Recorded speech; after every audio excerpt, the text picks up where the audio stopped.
are doing this AI marketing mastery course. I'm really excited about it, mostly because like AI is going crazy, as you guys know. There's so much going on. And the thing that's interesting about it is not just, the cool, quick way we can create content. It's that it's really affecting search. So you guys know if you type something in Google, you're going to get probably an AI. Um, Not always, but a lot of times you get that AI amalgamation of answer of it surfs the internet and tells you, right? You guys familiar with that? Mhm. So now instead of calling things search engine optimization, we're starting to call it AI optimization. So AIO instead of SEO. And it does matter. And you guys are in at the beginning of it. So you can leverage this to your advantage then as a first to start doing these things kind of jump. So here's what we're going to be covering. This week, we're going to set the stage because there's some things you really need to do before you go gangbusters into content creation. Because if you don't do these things, you could be creating content nobody's really looking at or not much. Week 2, we're going to get into AI writing tools and not just ChatGPT. We're going to go into some other writing tools because there are some things that ChatGPT can't do that some of these other tools can do. And there's things chat can do that they can't do and back and forth. But some of the things are interesting to know. It's nice to have a couple that you're jumping back and forth between if you get stuck for whatever reason, or if one is doing something better than the other one. And then we're going to get into AI video tools plus a little editing, how you're creating the tools and how you're editing them. Week 4, we'll do image creation and manipulation tools.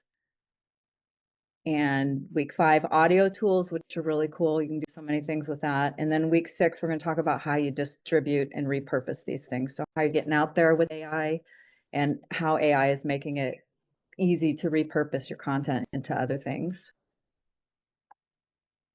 All right, so here's the big change, right? And I say here SEO used to be, it still is. We're not like SEO is gone and now it's AIO. We're still in a transition and will be for quite a while, but you no longer have to start. I mean, I wouldn't give big emphasis on the old methods of search engine optimization. So that used to be exact keywords match. I mean, there was other things that weren't exact keyword match, but you're trying to match what you think the words are that people are going to say. You're getting, all these different signals to let Google read your content. You know that AI is natural language processing. So it's using that, and you'll see this as we go further, but it's using that to understand what you're really looking for.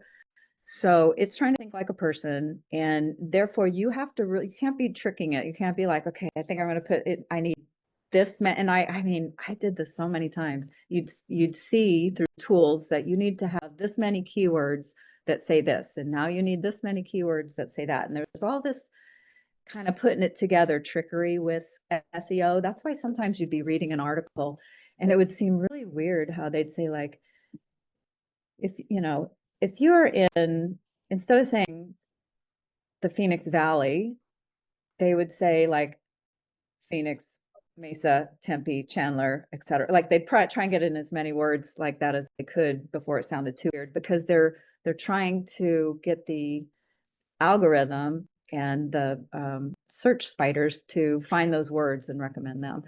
So no longer having to do much keyword stuffing. Again, it's still relevant, and not the stuffing part, but the keywords are still relevant. But now it's just shifting into a more natural language. And you'll see as we go on why that makes more sense. So here, I'm going to show you an example. I did this video. We're all familiar with this, right? I asked ChatGPT, what's the best gluten-free bakery in Scottsdale? Then you get the answers, and it gives you the names and the addresses, and it gives all these things, right? So here's, for example, an article that was done on them, top 10 gluten-free bakeries in Scottsdale. So very cool. Everyone wants to be on a top 10 list. And the thing that's doing for them so immediately, which is nice, is it gives authority, right? Oh, these guys are on a top 10 list.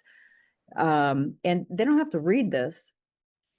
They don't have to read any of these articles. Here's Reddit stuff. It's just that they could, if they want to, see what people are saying, but immediately this is giving some authority and trust to that bakery. I mean, they're on the top 10 list. People are talking about them. TripAdvisor's talking about this bakery here. This happens to go, this one right here, right to their website. And that's only because they have something on their website, some words that the AI thought would be beneficial. Now, if you landed on this website, it looks really old, like they haven't updated it since 2010. But because you got it from the AI, for some reason, there's this innate trust that's already built in because it's telling you, yeah, go here. Um, that one too had something that went right to its website. So you want to be here, right? You want to be one of those places that it's showing up as. So just like SEO, it's the same idea. It's just that what you really want to do is like make a list of all the questions people might be asking about your not your product, but your type of product or service or whatever. And you're going to be answering those questions through content, right? Through blog posts or social media stuff or whatever. So you can show up then on these type of searches. And that's not just through ChatGPT, by the way.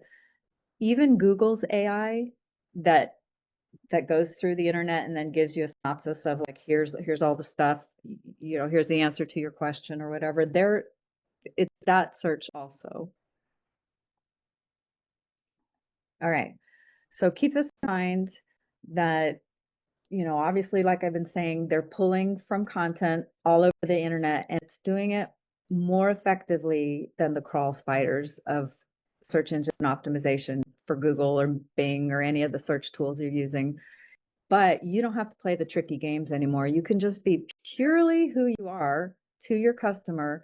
Let's say I'm trying to get some customers for digital marketing. I'm going to want to get out there everywhere that I can. And I'm going to want to talk in a way that is, genuine to them and what they're looking for, and not me thinking, okay, this is genuine to them and what they're looking for, but I got to plug it in with all these keywords and terms and backlinks and stuff. You don't have to do that so much anymore. Okay, so mostly this whole course is going to be about content marketing and how to do it, how to make the content, how to use the programs. But let's talk about what content marketing is, or at least a general understanding. So is it marketing content or is it different?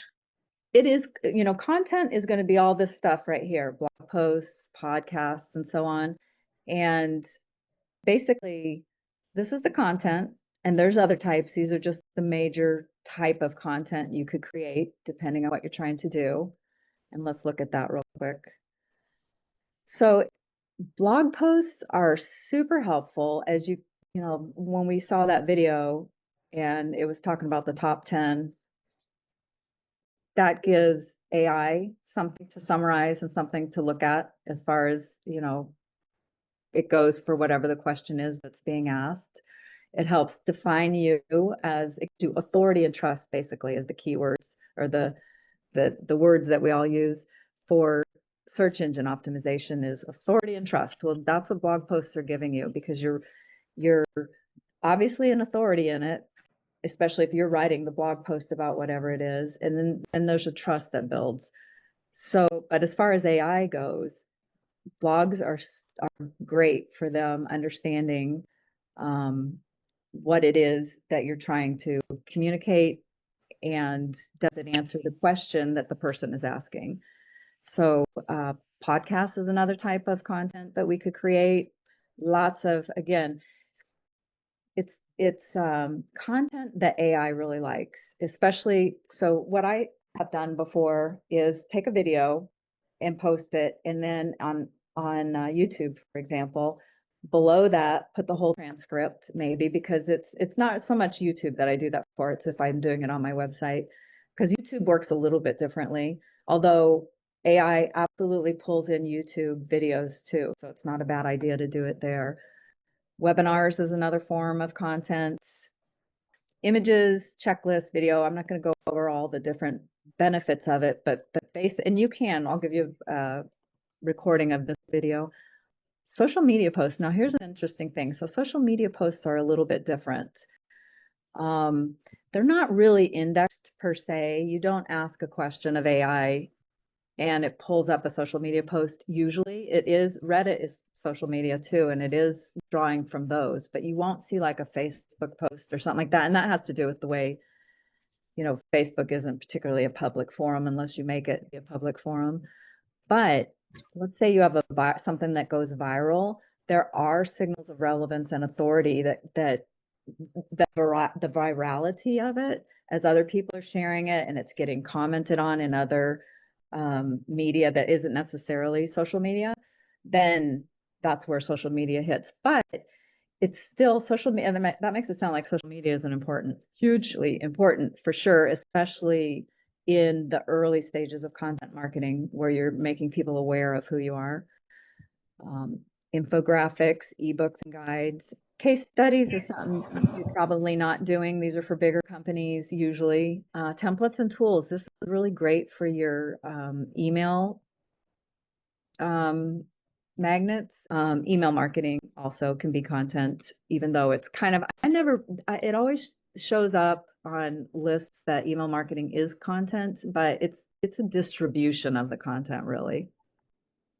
So the thing that you have to keep in mind with content marketing, you're not advertising yourself in a traditional way.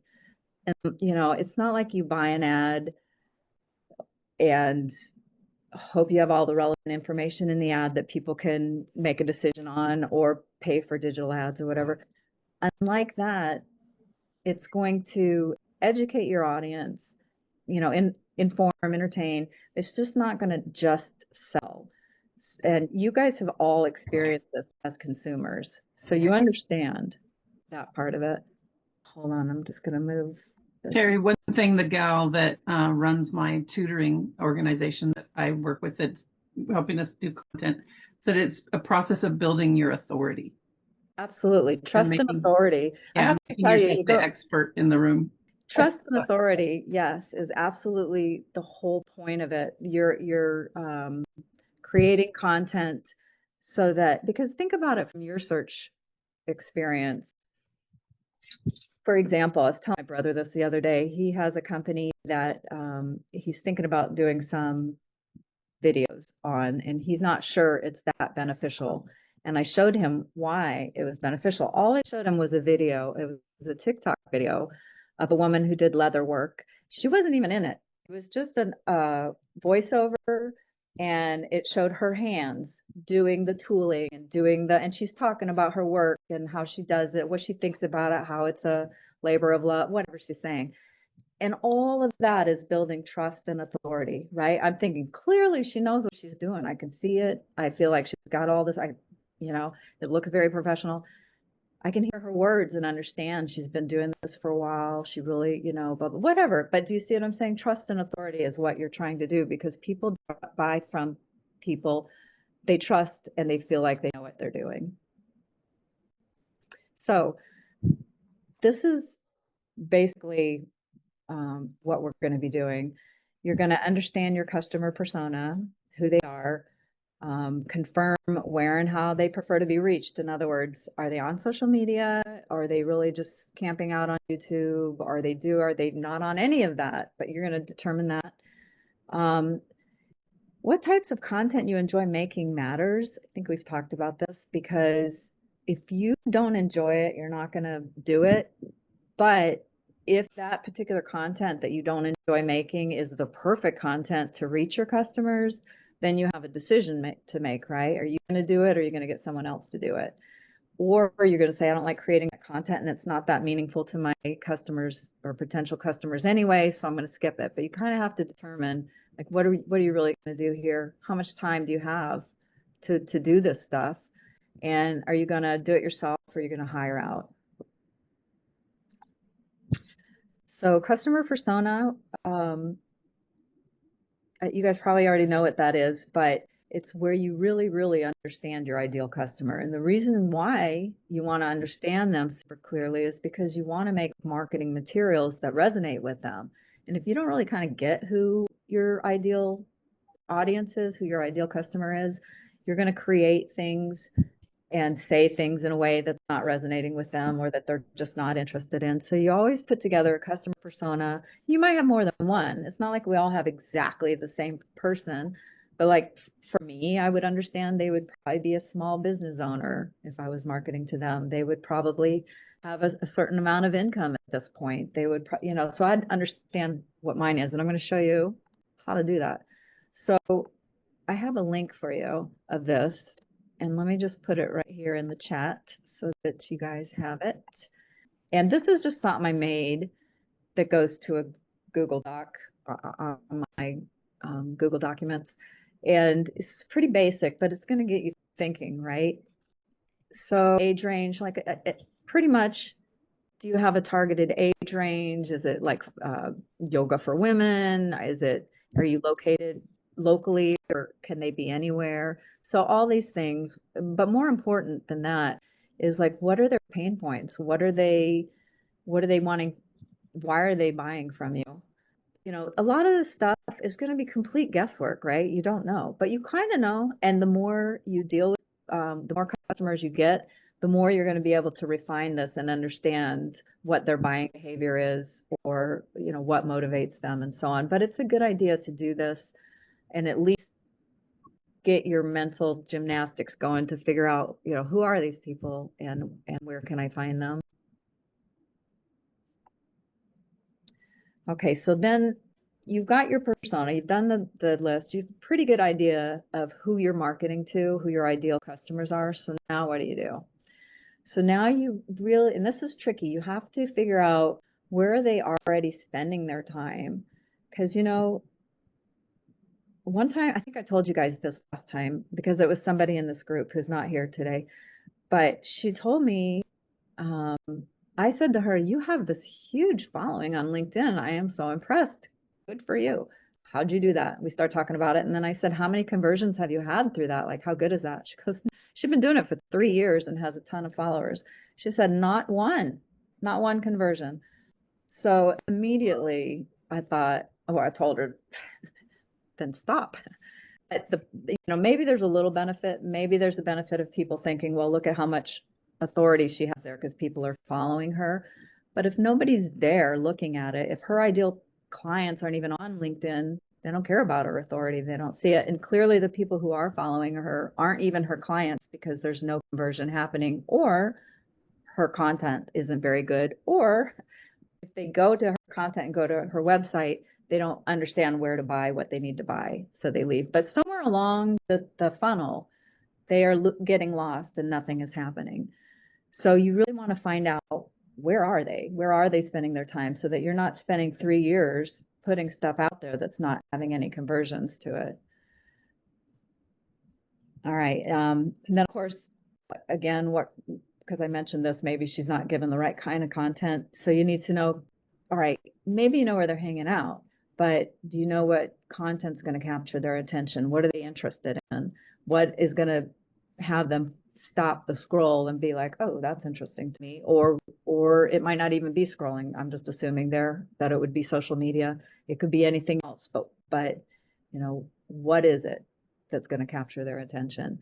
And then you have to decide how often you're going to show up, because like I said, there's a lot of time. This takes some time. So, I would say start small, see how it goes, and get bigger. But the point with that is really to if you clearly knew what you need to say to your ideal people, where they're hanging out, and what to present to them that piques their interest in your company, and you're getting conversions and that's working, then you don't be like, I have no time. You'd be like, okay, I'm going to have to put a little portion into hiring a freelancer to do some of this stuff for me.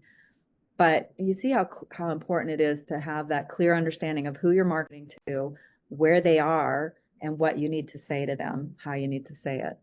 Because again, here we go. You're not just posting randomly, you're building trust and authority or credibility or whatever, and you're doing it on purpose. You're not just, oops, that happened. Well, just keep in mind there's a game plan here, and you want to figure out what to do. So this right here is an example then of a customer persona. So let's call her Sarah, and she owns a boutique fitness studio. So she's this, her name's Sarah, age 38, busy working mom, limited time. So the owner of this yoga studio understands that this person has limited time, but she wants to stay healthy, but she's feeling overwhelmed by all this conflicting fitness advice online, trying one thing, not working, trying another, whatever. But they know very well who their customer is, and they might have another one, but based on this customer, they say, I clearly know who this customer persona is. Now, what kind of content do I create for them and where do I put it? All right. So here's some content you might create, right? You might choose a short 5-minute workout video. And the reason, that's good for AI search results. I put this analogy in here because I wanted at this point to tell you, this is a great example.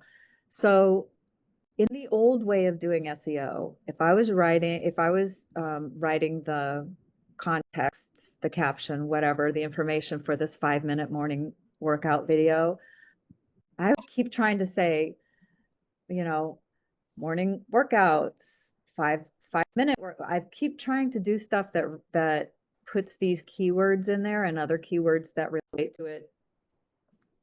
But the point being, they're specific keywords. Whereas AI understands that if somebody types in, hey, what are some quick workouts to start my day?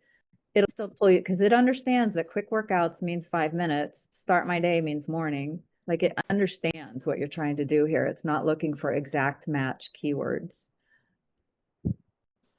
All right, so let's say they also create an infographic comparing different workout styles and benefits. That's something that could be both the infographic or the checklist. Those would be good for email magnets. They could create a blog post answering her questions. They could do podcasts or reels, email series. So the point being that everything that they're doing is AI friendly, and they're keeping this AI friendliness in mind. In other words, knowing that it's more important to have different variations of, instead of reiterating 5-minute morning workout over and over, or even quick workouts to start my day, you could say that, feel free to say that in any number of ways that you want to say it, because the AI is understanding intent.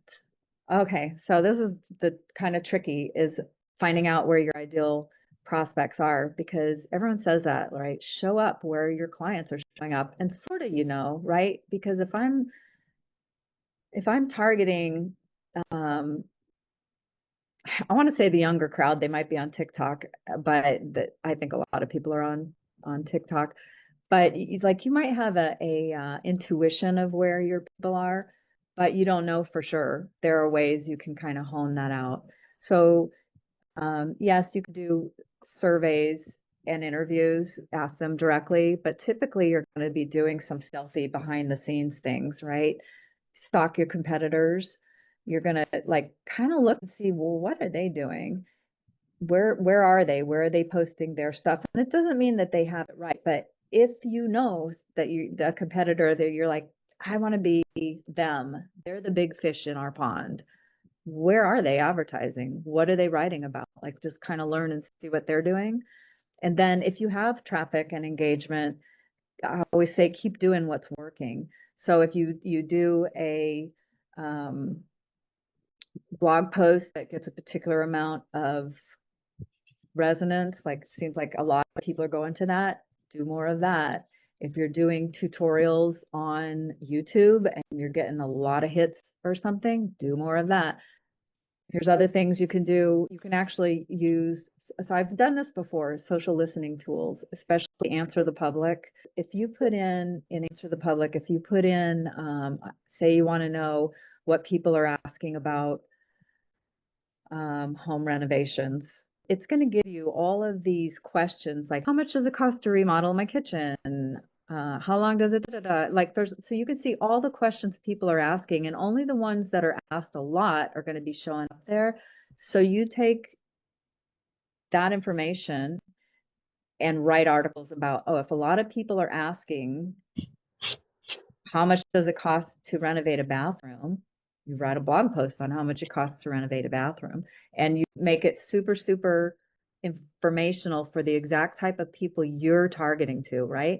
If you're not targeting to Paradise Valley homeowners, don't talk about here's how much it would cost because y'all have a ton of money to put gold leaf tile in or whatever, right? You customize it to your people so that you're speaking directly to them and you know who they are, because, not literally, but you know the type of people they are because you've done this persona building to understand who you're actually marketing to.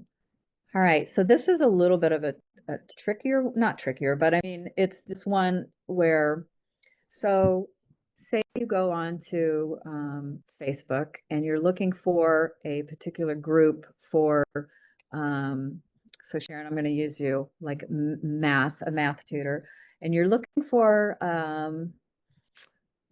I mean, for you, it's so easy. There's so many groups in Facebook, so you're not the best one to I haunt the homeschool Facebook groups. yeah, you're not the best one to say, but there could be a business where they go to Facebook and they're like, I cannot find any groups that are like of people who, you know, talking, who would resonate with this business. Like nobody's talking about this or joining this group. That's your cue to be like, they're not there. That's why. Those people who are interested in, you know, high-end model airplane building, I don't know, whatever it is, there's no high-end model airplane building groups or even any, they're not there, right? Go find them on Reddit or find them somewhere else. So you kind of analyze where are people, and it is a little tricky. Not tricky, but it just takes some brain power to kind of figure it out and some time to look into it. And then here, this is where I was saying intuitively, and you could even ask ChatGPT. And that's another thing I would say to you too, is to ask ChatGPT for some guidance on all of this too. If you say, um, here's pretty much how I understand my persona to be. Where do you think they're hanging out, chat? You know, so, but it's just kind of a molding of your understanding and research on what it would be. Okay, so then you get to the point where you need to decide, what are we going to create? Okay, I know who my customer is pretty clearly, what their pain points are, what they're looking for, why they would want to use my company. I know where they're hanging out because I've done some extensive research and all these things. I'm pretty clear where they're hanging out. Now, what am I going to create? You know, what's going to resonate with them? So with content marketing, there's different levels, because sometimes people, this is the attract stage, they don't even know who you are. They never heard of your company. They don't even know they need you. I mean, how many times have you seen a product and you're like, I didn't even know they could make something like that? Absolutely. You know, that happens to me more and more lately. So in the attract stage, you might do blog posts. Let's change that to AIO. So artificial intelligence optimization articles, which the reason I changed that again is because with SEO, you're really trying to, I probably typed SEO out of habit just because that's how my brain, you know, for all these years, but your articles can be natural language, you know, just without too much gimmickry. You're not trying to do a lot of keyword stuffing or whatever. You might do social media. Social media is really good for the attraction stage where you're trying to let people get to know who you are and what you do. Now, the engagement stage might be, so, okay, somebody's become aware of you. Oh, I didn't even know. Now I know. So how would you do that? Or what does that mean? So you might create how-to videos or podcasts or webinars. They're engaged, meaning they're thinking they might be interested in your company, but they're not sure. So they're evaluating you. Then they get to a point where they're, you know, you might be able to convert them because they've convinced that you're an authority on this topic. They trust that you're a good person to work with. You know, that's all happened at this stage. and they're sort of ready to convert, but they're not, they're still teetering on the fence, right? So testimonials are super good for that. Case studies would be good. Landing page copy means, so they're going to your website or they're going to a place to buy something, you know, a certain sales funnel. You want to make sure that you're creating content on your landing page that resonates with them. Your testimonials are good. Sometimes the convert stage might be a coupon for 10% off or whatever, but it's still content trying to get them to convert.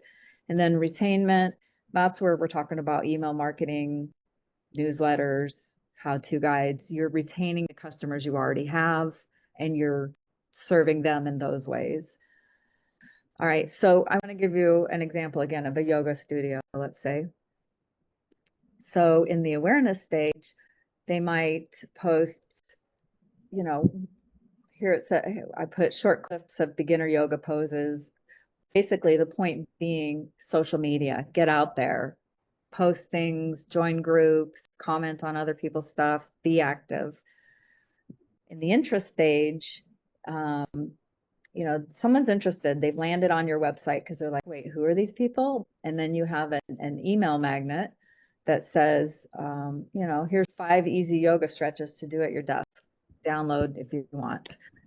And that's in the interest stage. You might create that. Decision stage, maybe share video testimonials from students, which I know we didn't cover, we covered 4 stages before, and I'm kind of pulling them out differently because they're not like this stage, this stage, this stage, and very cut and dry. It's just, you know, people go through a process before they make a decision. And you can help them along by providing appropriate content for the stage that they're in. That's what this is talking about. So as a result of doing all this, they're building trust and authority. They're growing their email list and yeah, filling with classes all without paying for ads. But the result is that, right? That's what you're trying to do with content marketing. All right, so what we're going to do, and this is where we're launching from this point and then forward, is when we're creating the content. So this was a very like slide oriented session right now where I'm telling you, but next ones are going to be a little more hands-on. Let's show you how it works. So we're going to start with ChatGPT and other LLMs, go into the video. This is kind of telling you the different things that they can do.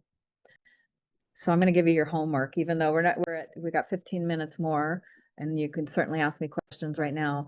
But here's what I'm hoping you guys will do before the next session. All right. So customer persona worksheet. I hope you understand before our next one who your ideal customer is. I hope you understand where they're hanging out, and those 2 tools can help you. And then create a loose content calendar for now, how often you think you're going to post and where.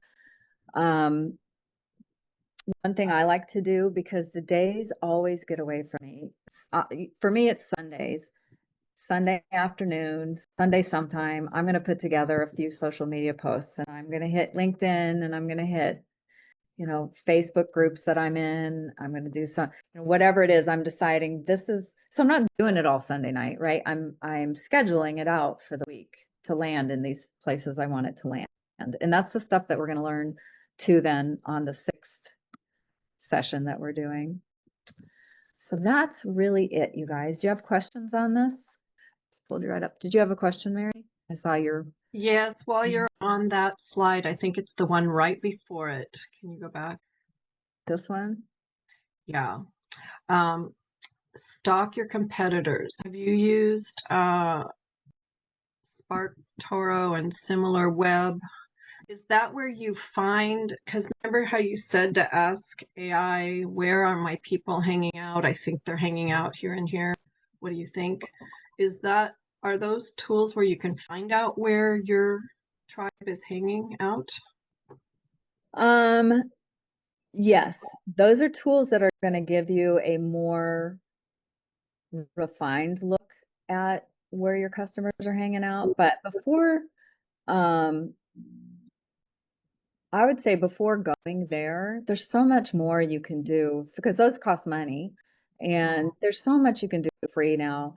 So I kind of paused when I put that in there because I was like, I hate to have you spend money when there's so much stuff you can do right now for free.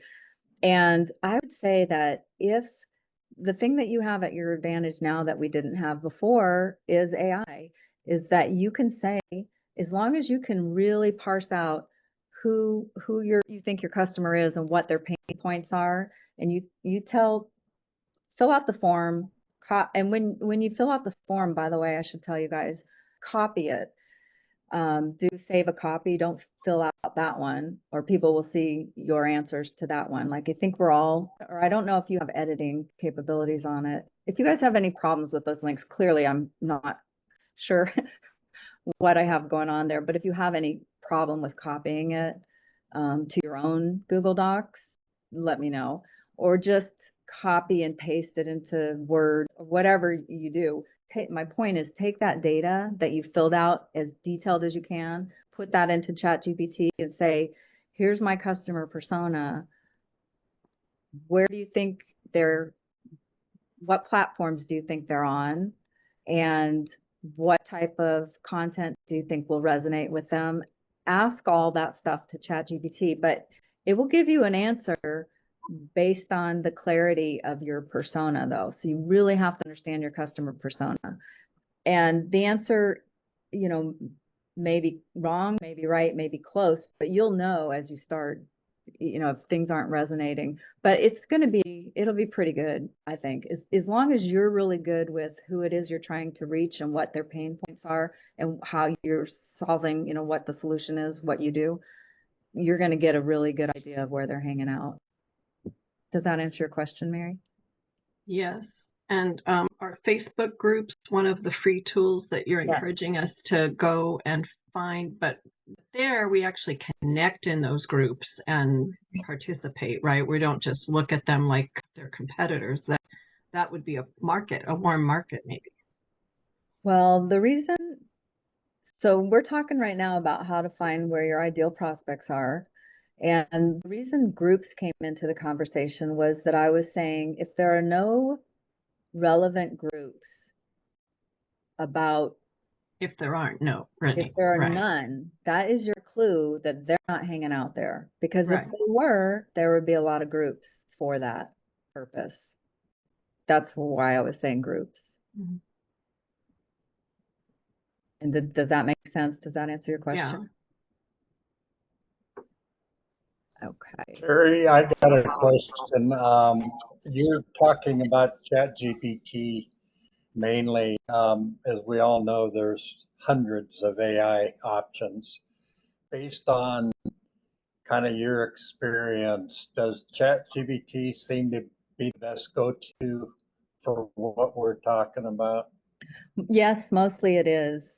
And again, not next week, but the week after, next session, we're going to do a deeper dive into AI tools. I mean, writing tools and what we mean by that, what the main players are and why we wouldn't just stay in ChatGPT versus some of these other ones. I like ChatGPT. Here's the interesting thing too, because you know that the AI will remember your conversations unless you don't want it to, and I'll show you all that in the next. Let me see if I might have it already built out. I can't see it offhand, but you can tell ChatGPT to remember all your conversations. I have mine turned on because I don't want to keep explaining to it, and I want it to learn clearly who I am. So when I jump away from ChatGPT and I go into Claude, for example, when I was saying I was frustrated that Chat was not kind of getting what I was trying to do, and so I jumped into Claude and it gave me a better compilation of some email or something I was trying to say, and Chat just kind of couldn't get it right. So I went over to there. It didn't have I could tell it got it right, but I had to tell it like my tone a little bit better. Like it didn't feel like me, whereas ChatGPT does feel like me. It's just that it wasn't understanding what I was trying to do. So a lot of times I don't like to move away from ChatGPT to something else because I know that if I do, it's not, it doesn't understand me as fully as chat does. It doesn't understand about my business, about my projects, about whatever, but that's okay. As long as I know that when I go somewhere else, that's compromise. And then some things ChatGPT can't do, so I have to go to a different one. And ChatGPT can do mostly everything, and I think it's really good. And I do pay the $20 a month, so I'm not paying the pro version of like Claude or anything like that. Although I would if it did something beneficially useful that I really needed beyond what ChatGPT could do. Because there's so much on these things that are free, right? You don't need to pay the $20 or whatever they charge unless you want to do some heavier duty stuff. But so yeah, Jerry, to answer your question, I would definitely start with ChatGPT. And Jerry, do you have much experience? Are you using it? I've been using ChatGPT and I like it. I mean, I don't do it a lot. I'm learning. I'm kind of old school, so this is kind of all new to me. But ChatGPT I found to be thorough, and I want to learn from you because there's so much potential, and I'm kind of amazed. I ask it the craziest questions, and I love the answers. That I just play with more than I use it for Yeah, really business, and it just shocks me that I ask it to give me a um, girlfriend drop dead proposal, and it was crazy how it did it. So I just try and play with. you asked it to give you a what did you say? A what proposal? I was basically breaking up with a girlfriend, and I told her do it nicely, and it was crazy how it politely told my Yeah, girlfriend I didn't want to be with her anymore. that I is mean, just interesting. and then I asked it to give me a termination of a rental contract due to breaking of the lease, and I just do all kinds of wild Right, things. yeah, and It's really good. there's a ton of things you can do beyond the scope of that even, and we'll deep dive next week, or I keep saying next week, next session. I'm going to confuse you guys. And the sessions Yeah, from this point onwards are going to be a lot more fast paced, a lot of videos where I'm showing you how to do these different things and a little less lectury as far as bullet points and stuff like that. And Mary, you had a question? Yeah, I use ChatGPT. I was someone had written on a steno size note page, and I had 10 pages, and it only took the first three, and it gave me this response that said you can only load 3 of these every 24 hours or something like Oh, that. you're not paying And for that's when I looked over, and really in the past I had loaded more, I thought. But anyway, that's when I explored. I found Gemini and Claude, and I had to finish in these other platforms. And I just wondered, and I'm not paying anything, that's free, that's but why. is this par for the course? That's not very much. I don't know because I do pay and have paid for a long Has time. anyone else had that experience? Is it that limited? I mean, It's not usually. Jerry, yours is who's paying and who's not paying? Let's see. I don't even know how to ask that, but um, in my experience before I paid for it, I was able to do a ton and never, hardly ever got hit with a limit. But that was so long ago that things have changed since then, and ChatGPT has gotten super busy. Audrey says she's paying. Who else? Let's look at. I'm paying, but Moving the and reason I meeting. paid was that when I joined, it was so much slower if you hadn't paid. It just took Yeah, longer. that was the thing, and it would not only slower, but there was something else that limiting that was really frustrating. And I mean, you and Anna, you're paying too. Yeah, okay, good. Because for $20 a month, you especially as we get into some of this other stuff, one of the things I recommend is that you do pay for at least for one LLM, one AI writing tool, because that is something that is like you start with an LLM and then branch out from there, because the LLM can do so much for you. And then when you need to refine, there are other tools that cost money. Um, and you decide whether you need them or not, you know, but for $20 a month, the power you get with that is incredible. Have you tried Perplexity? Yeah, Perplexity is really good for research. You know, and the thing about about LLMs, I know a lot of you guys know this already, but is they're trained differently depending on what Yeah, the goals are. And right. Perplexity's goals from the beginning was to be a very scientific type of research based, but you could still ask Perplexity, hey, write an email for me to break up with my girlfriend. It'll still do that. It's just Yeah, that its strong right, points are different. right. Yeah. Anybody else have other questions? Yeah, you guys feel comfortable about doing your buyer persona? Some of you might already have that down. Like, in other words, you're like, I clearly know who my people are. I've done this so much. So maybe you already have that. Who of you, and feel free to just speak up because we are only 13 people. Who of you feel like you really know your buyer persona well? Kim's like, no. I actually have one that someone else did for me. I have two personas, but I have to go back and read what they are because I can't remember now. Oh, somebody did it for you? Yeah. Kate, do you have one? I used to have a great handle on it because way back in the day when I started, I did this really in-depth reader poll and I got about 1,000 answers. So that's a pretty good sample size. And it was demographic and psychographics. But I've been meaning to redo that again. So I feel like once I kind of take, a crack at it myself, I'll probably go back and do that again with, like you said, with like a Google form or something, or SurveyMonkey or something. And because that was the most valuable, because it was things like, do you consider your cats to be your children, kind of really good stuff. Yeah. Well, that's actually interesting because that's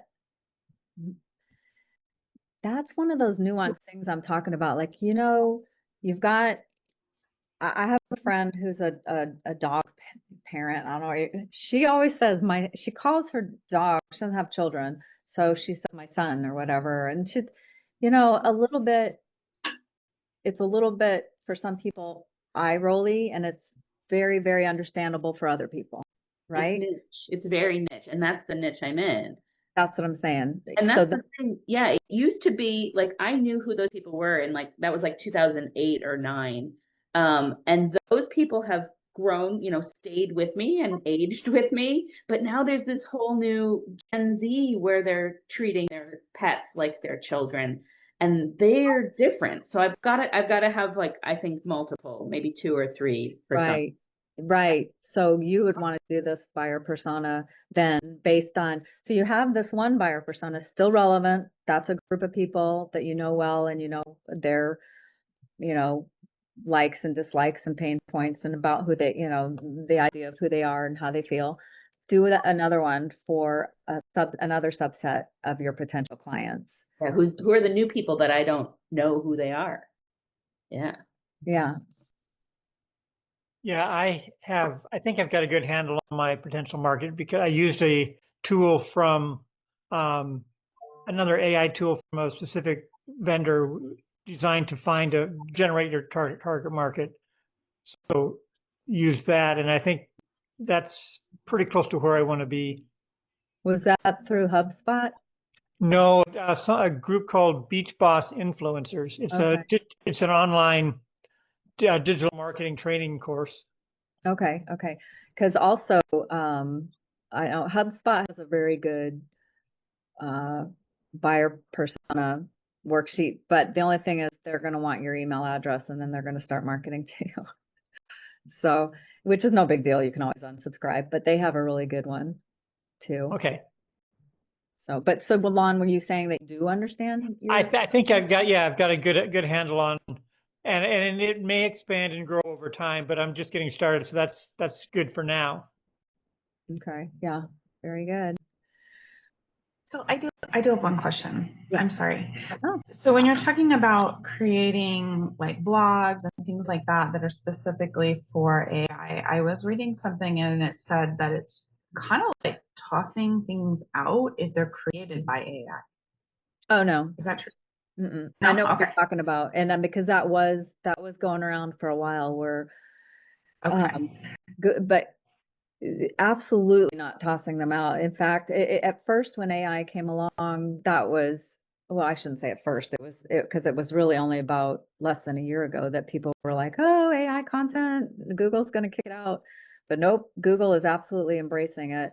And the thing is that's important to answer your question, okay, is that it needs to sound like it's coming from you and not conjured from AI. So in other words, you don't say to AI, "Hey, make me." I just did this morning actually, but I wanted it because I was trying to create a podcast and I was trying to show someone how to do it. And I needed to create an article for it to read into. It's a long story, but so I told ChatGPT, create an article for me. I gave it the topic and it did create a full article. I would never post that on my website.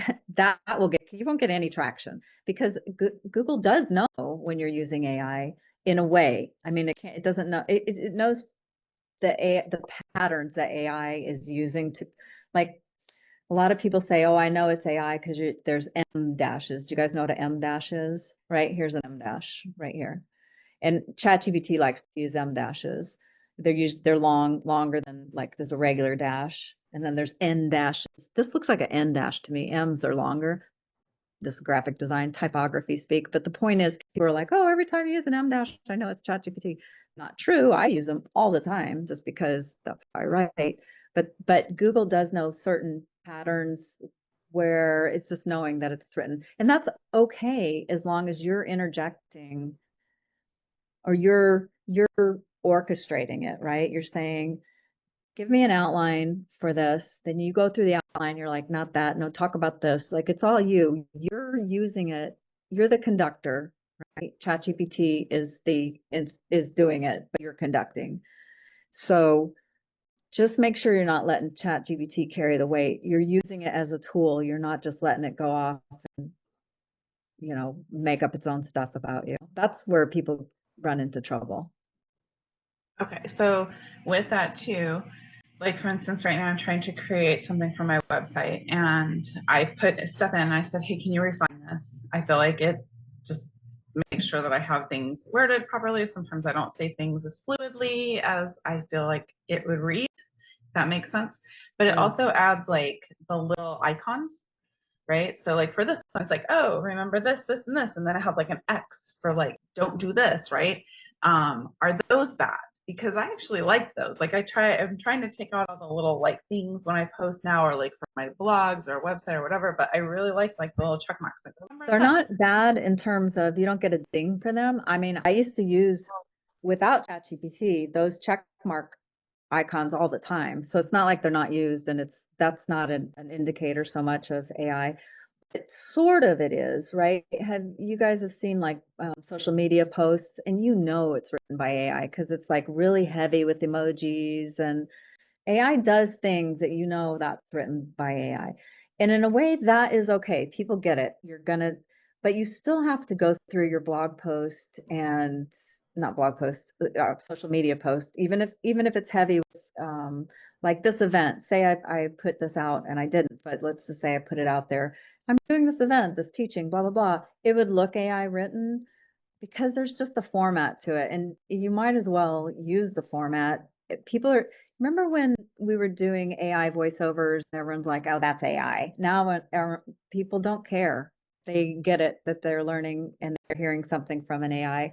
So my point is, from a human perspective, a lot of times people understand that's AI, but the importance of it being in your voice is so important. I can't tell you. Like, we might be okay with the structure of it and understanding that's AI, helping us structure our words right. But if it feels inauthentic and it doesn't feel like you're actually saying this, as humans, we will push against that. We don't want to feel like we're being talked to by an AI. We're okay if if the person's communication is written so well and you're like, did they do that or did they use AI to refine it? That's fine, but it still sounds like they're coming from them. Anyway, but I'm going off. To answer your question, Kim, the point is AI is becoming more acceptable both by Google and everything that's helping boost your business. It's becoming more acceptable by people who are digesting it and understanding still that it's AI. But the nuance is that you have to show up authentically. You have to write your blog posts with your intention in mind. And it doesn't mean that ChatGPT or anything can't give you ideas. It's great at ideation, like let it help, let it work with you, but you have to be if ChatGPT is speaking for you and your voice isn't coming through or you're authentic, that's just not going to get you any business anyway. Not that So makes sense. should you go back? Because I know when I first started playing with ChatGPT, I was like, okay, yay, here it goes. And I just like put it out there. Should I go back and remove things? Okay, are you talking on your blog post? I mean, are you talking a blog post on your website? I'm talking more social media because I feel like with blog posts, I definitely typed the body and I used it more for organization. But then I would even take that blog post and I would say, give me 5 social media posts. And they were very AI generated. Right. I almost never use. I say to that, I wouldn't change it on social media. Okay. Don't go back and change I'm it. refining it now, but at the beginning, I don't know, like it was rough. Yeah, I wouldn't change anything else. If you had a blog post, then I might go back and change some things, but I wouldn't change it. Yeah. So you don't have blog posts, so never mind on that. I do. But did you have any blog posts written by AI that you feel like you didn't? No, just refined. Yeah. I used it a lot to refine it because I would have a hard time thinking of even like the titles and stuff. So, hey, here's my blog post, break it into 5 paragraphs, give me the top. I need to know what to put in for, they're not called hashtags, like the things that you put in a blog post.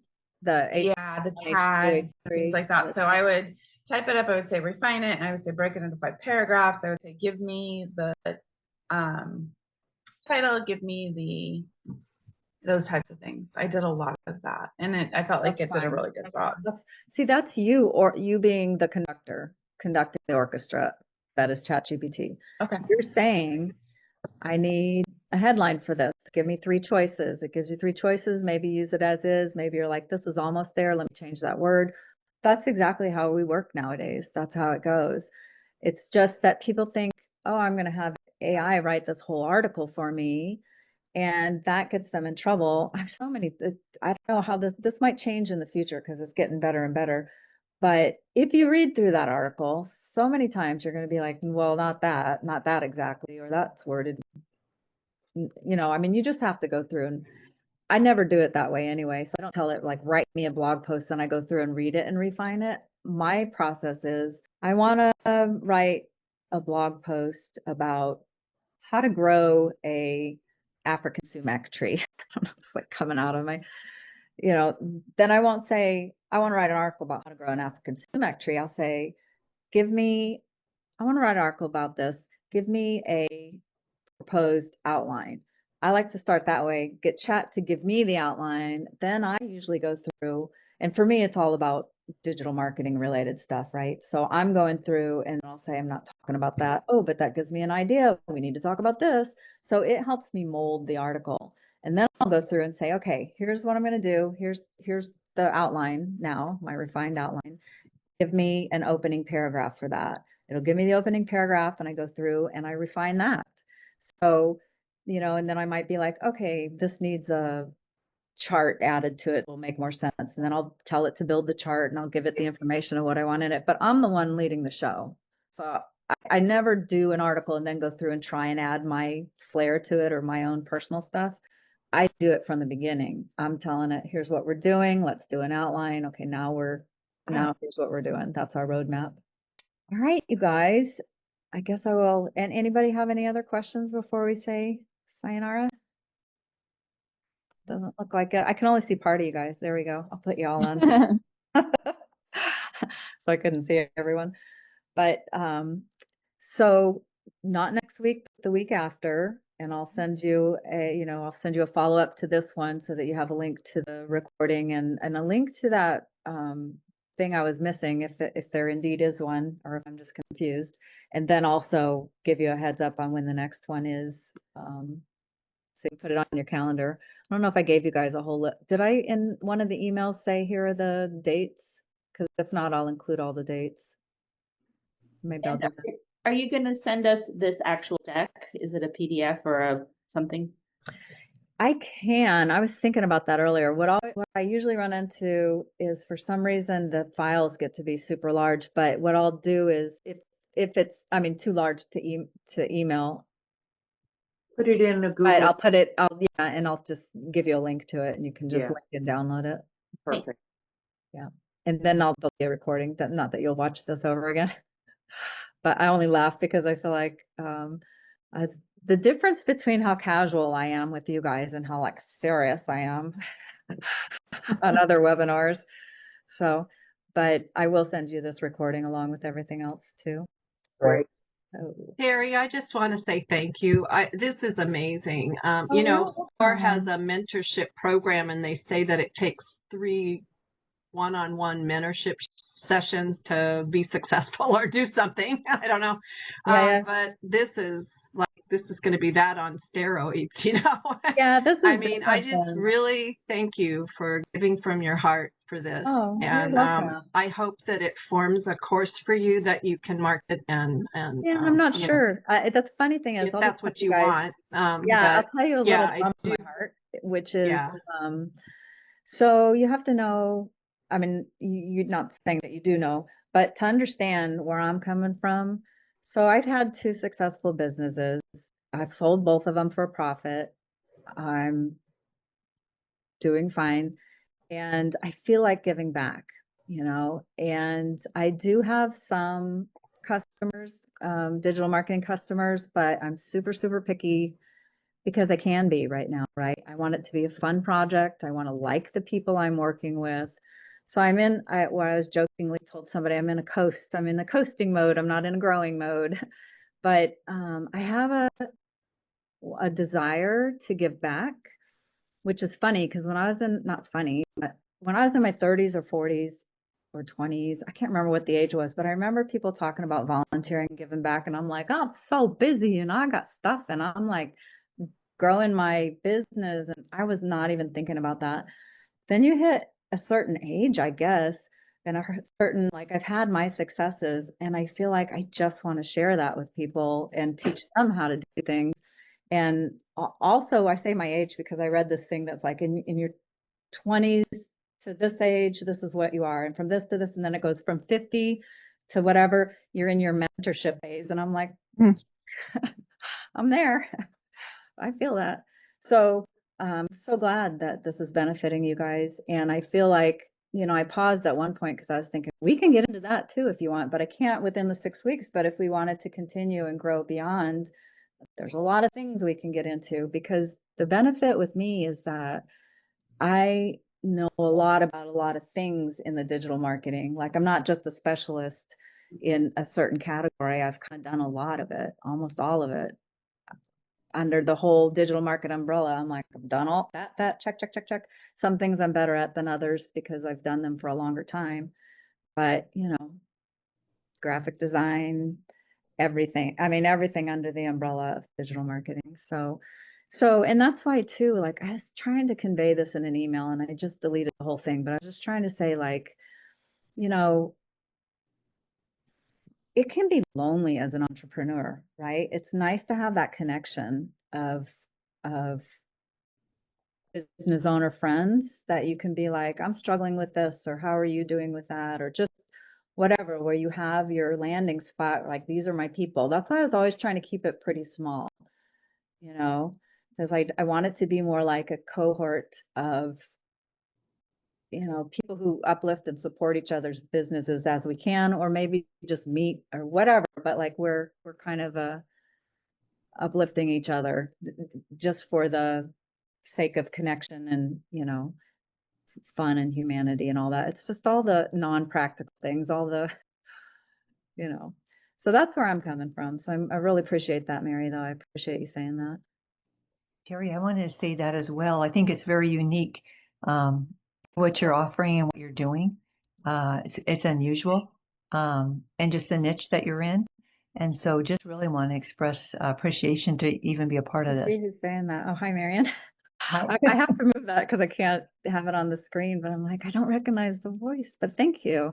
Yeah, I really hope this benefits you guys. And I think, and you know, for this one, I'm like, well, this one's kind of tame. In other words, I didn't know if this felt very course-like to you guys, or if you felt like this was a little repetitive because we've talked about a lot of it. But I felt like I really needed to lay the groundwork before we start getting into the heavy of let's create some things. So hopefully. So, all right. Well, Terry? thank you, guys. Thank you. We'll see you in 2 weeks. Great. Okay. Bye. Thank you. Bye. Bye.